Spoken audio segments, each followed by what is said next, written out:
వర్మగారు ఇప్పటికీ మీ ఇంట్లో వాళ్ళు ఎన్ని సందర్భాల్లో మాట్లాడినా మీరొక చాలా దేవదూత, మీరు భూమి మీద పుట్టిన అవతార పురుషుడు, లేకపోతే ఇంకేదో భగవద్గీతని మొత్తం ఒక శ్రీకృష్ణుడు ఈ టైప్‌లో మాట్లాడతారు మీ ఇంట్లో వాళ్ళు. రాముకున్నంత మనసు ఎవరికీ లేదు. రాముకున్నంత బాధ్యత ఇంకెవరికీ లేదు.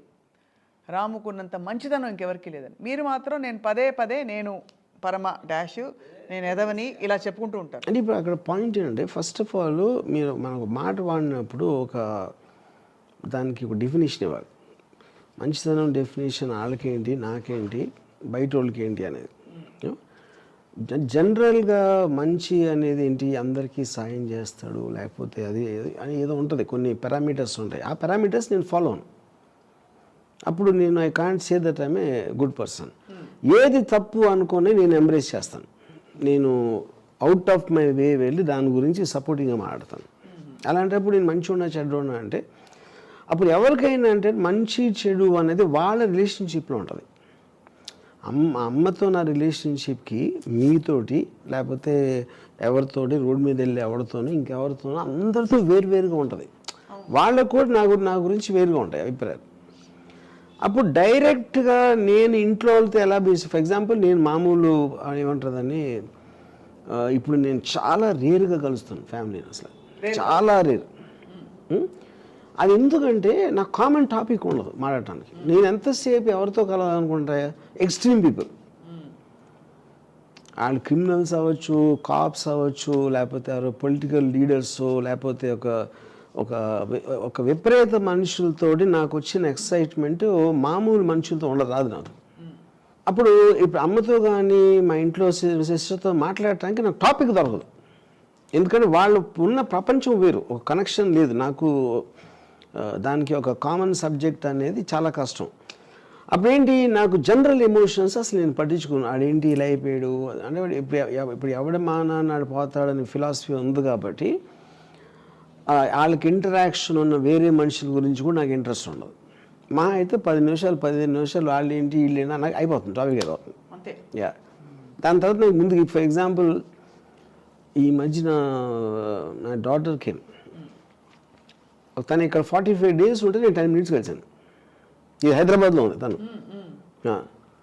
ఆ 10 minutes కూడా నాకు ఏం మాటలు తెలియదు.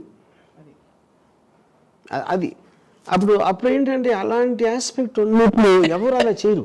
అంటే ఇప్పుడు ఫ్యామిలీస్తో అంటే సాటర్డేస్ అంటే ఫ్యామిలీతో కలుపుతాను, మంచి భోజనం పెడుతుంది. ఇప్పుడు నాకు భోజనం ఇష్టం ఉండదు, అదొకటి. మళ్ళీ సో భోజనం లేకుండా, మాటలు లేకుండా ఇంకేం చేస్తాం? యా, మళ్ళీ అదొకటి. డ్రింక్ తాగినా కూడా టాపిక్ ఉండదు కదా. సో అప్పుడేంటి, నేను రూట్లెస్గా ఉంటాను. ఎందుకంటే నేను మొహమాటం కోసం ఏం చేయను. ఇప్పుడు మొహమాటం కోసం ఏం చేయనప్పుడు అందుకని ఏంటి, నేను ఫస్ట్ నుంచి అలా చేశాను కాబట్టి వాళ్ళు కూడా అది మర్చిపోయారు. అది అలవాటు అయిపోయింది. అప్పుడు నేను చాలా తక్కువసేపు ఉంటాను కాబట్టి వాళ్ళు మంచిగా అనుకుంటారు నన్ను. అది నా నిజస్వరూపం అని చూడాల. అది అంటే నిజస్వరూపం అంతకంటే ఏముంటుంది, అట్మోస్ట్ ఎమోషన్ రియాక్షన్ షాట్స్ ఉండవు. అంతే కదా. సూర్యవతి గారు, చాలా సందర్భాల్లో రామ్గోపాల్ వర్మ గారు నాకు ఎమోషన్స్ లేవు, ఉండవంటారు. మీరు నమ్ముతారా? 100% రాంగ్. అది ఎలా అంటారు, డంకా చెప్తారంటారు, అలా చెప్తున్నాను. ఇప్పుడు నేనేంటంటే నేను ఎప్పుడు కూడా ఎమోషన్స్ లేవని చెప్పలేదు, ఎమోషన్స్ కంట్రోల్ చేస్తానని చెప్పాను. చాలా డిఫరెన్స్ ఉంది దానికి దీనికి. అంటే డీప్ గా ఫీల్ అవుతారు కానీ దాన్ని తొక్కేస్తారు పాప అక్కడ, అంతేనా? నో, అది I try to understand the emotion. మీరు అండర్స్టాండ్ చేసుకున్న దేనికి మీరు భావోద్వేగం పొందరు. ఇప్పుడు నాన్నగారు చనిపోయినప్పుడు ఎప్పుడే అడగలేదు. ఎప్పుడు అలా 7 ఏళ్ల వయసులోనే అమ్మ నువ్వు నన్ను ఎందుకు కొడుతున్నావు అంటే వేరే ఏదో పెట్టుకున్నావు అన్నాడు. అప్పుడే అర్థమైపోయింది. కళ్ళల్లో నీళ్ళు కూడా రాలేదు. సో ఇప్పుడు ఇక్కడ ఏంటంటే పాయింట్, మీకు లాజిక్కి ఒక ప్రాక్టికల్ అప్లికేషన్ ఉండదు. ప్రాక్టికల్ అప్లికేషన్ అంటే ఏంటంటే, మీరు అనుకున్న దాన్ని మీరు ప్రాక్టీస్ చేయటానికి, మీరు ఆలోచించడానికి, అవతలోళ్ళు ఎలా తీసుకుంటారనే దానికి, అవతలోళ్ళ దృష్టిలో అది ఎలా ఉంటుంది అనుకునే దానికి ఒక తేడా ఉంటుంది. సో దాంట్లో ఏమైంది, నాకు మా ఫాదర్ పోయినప్పుడు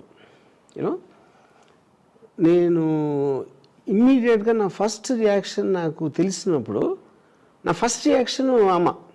ఇది అమ్మకి ఎలా చెప్పాలి యూనో.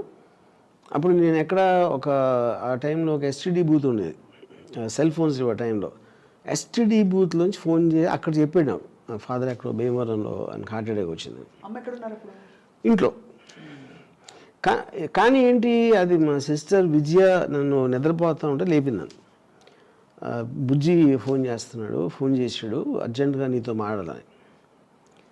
సో నేను బుజ్జి అంత క్లోజ్ కూడా కాదు నాకు, నిద్ర లేపి ఎందుకు చెప్తాను, వెళ్ళి నేను మాట్లాడితే పక్కన ఎవరైనా ఉన్నారన్నాడు. సో అక్కడ అమ్మకి విజయకు డౌట్ వచ్చింది, ఏంటి బుజ్జి రాముతో ఇంత అర్జెంటుగా ఏంటి పని ఏడుతో అని.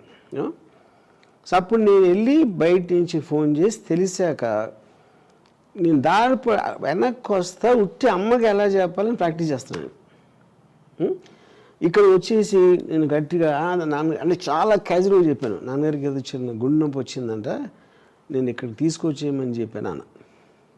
దానికి అమ్మ అంటే షీ వాజ్ సస్పెక్టింగ్ ఏదో జరుగుతుంది. ఎప్పుడైతే నాన్న పేరు చెప్పానో షీ కొలాప్స్. అక్కడి నుంచి నేను ఇంకా పెద్ద డ్రామా ఆడేసి ఎవరు ఇంటికి రావద్దని చెప్పి అది చెప్పి ఏదో అంతా చేసాను. దీని మొత్తంలో నేను అసలు మర్చిపోయాను. నేను ఎంతసేపు అమ్మకి ఎంత కేర్ఫుల్గా చెప్పాలి, ఎలాగ రివీల్ చేయాలి అనే ఒక స్క్రీన్ ప్లే రాయటంలో బిజీగా ఉన్నాను నేను బేసిక్గా. అయిపోయిన తర్వాత ఒకసారి బాడీ వచ్చేసిన తర్వాత నేను వెళ్ళి అంటే మనం తన హ్యాపీ మూమెంట్స్ని గుర్తుపెట్టుకోను. ఇప్పుడు ఆయన ఫోటో పెట్టి ఇక్కడ దండ పెట్టి ఆ 11వ రోజు ఇవన్నీ మాత్రం దయచేసి చేయొద్దు. దీనికి ముందేంటి మా ఫాదర్ ఏమో ఆయన బాడీని డొనేషన్కి ఇవ్వాలి, ఐస్ డొనేట్ చేయాలి ఏదో చెప్పారు.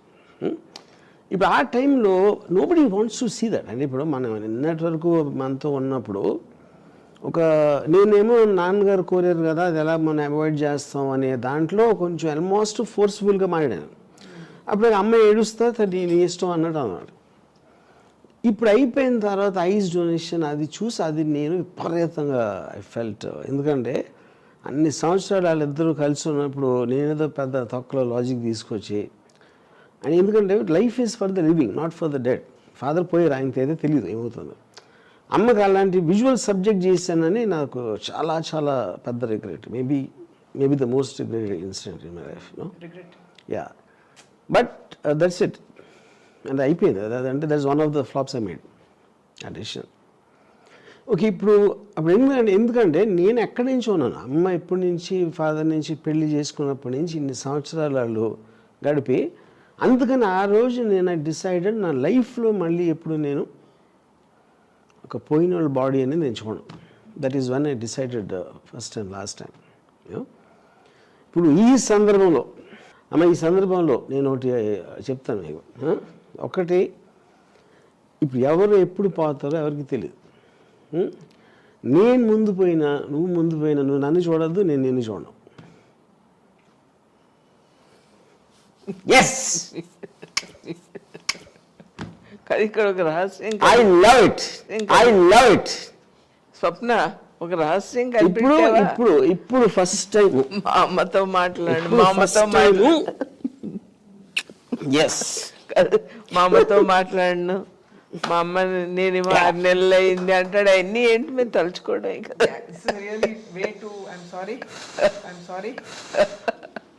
ఏమిటి పెద్ద దొంగ, ఓకే, తనకు తానే బయట పెట్టేసుకున్నాడు. ఇంతకన్నా అండర్స్టాండింగ్ ఉంటుందా? ఉండదు. యా, కాదు 20 ఏళ్ల కొడుకు. కానీ ఇది గుర్తుపెట్టుకోండి, అమ్మ 100% పాటిస్తుంది, నాకు తెలుసు అది. అది 20 ఏళ్ల కొడుకు చెప్పడం వేరు స్వప్న. 20 ఏళ్ల కొడుకు మా అమ్మ ఇష్టం, మా చెల్లెలు ఇష్టం, మా తమ్ముడు ఇష్టం అంటాడు. సరిగ్గా 4 ఏళ్ళకి మారిపోతాడు. దానికి ఆ చెల్లెలకి ఏమి ఇచ్చేస్తున్నారో అని చూస్తుంటాడు అమ్మ నాన్న. అలాంటిది ఈ పిల్లోడు అసలు 20 ఏళ్ళ వయసులో ఏ ప్రేమ ఉందో కుటుంబం అంటే ఇప్పుడు కూడా అదే ప్రేమ. దాంట్లో అసలు ప్యూర్ అంటే ప్యూర్. తెలీదు ఇది నేను 100% ఫస్ట్ ఆఫ్ ఆల్ ఇది చెప్తున్నాను. ఇప్పుడు మీరు ఒక పర్టికులర్ పాయింట్లో మీ ఇంట్లో ఉంటారు కాబట్టి, మీరు ఆ వ్యక్తితో ఇంటరాక్షన్ ఎక్కువ ఉంటుంది కాబట్టి దాని మూలాన మీకు ఒక ఎమోషన్ డెవలప్ అవుతుంది. కానీ అదే ఎమోషన్ ముందుకెళ్ళి మీకు కంప ఉంచుతుంది. ఎందుకంటే ఆ రిలేషన్షిప్స్ వల్లనే మీకు అవన్నీ ఒక జైల్లాగా తయారవుతాయి. ఇది అవ్వట్లేదని బాధపడి ఆడ అలా అయిపోయాడని ఇది అయిపోయి ఇలా నన్ను అన్నాడు అని, ఇదంతా కూడా ఫ్యామిలీ ఆస్పెక్ట్ అనేది అసలు అవుట్డేటెడ్ సిస్టమ్. అది ఇప్పుడు నేను చాలా స్ట్రాంగ్గా నమ్ముతాను. ఆ కాన్షియస్నెస్ అనేది ఏది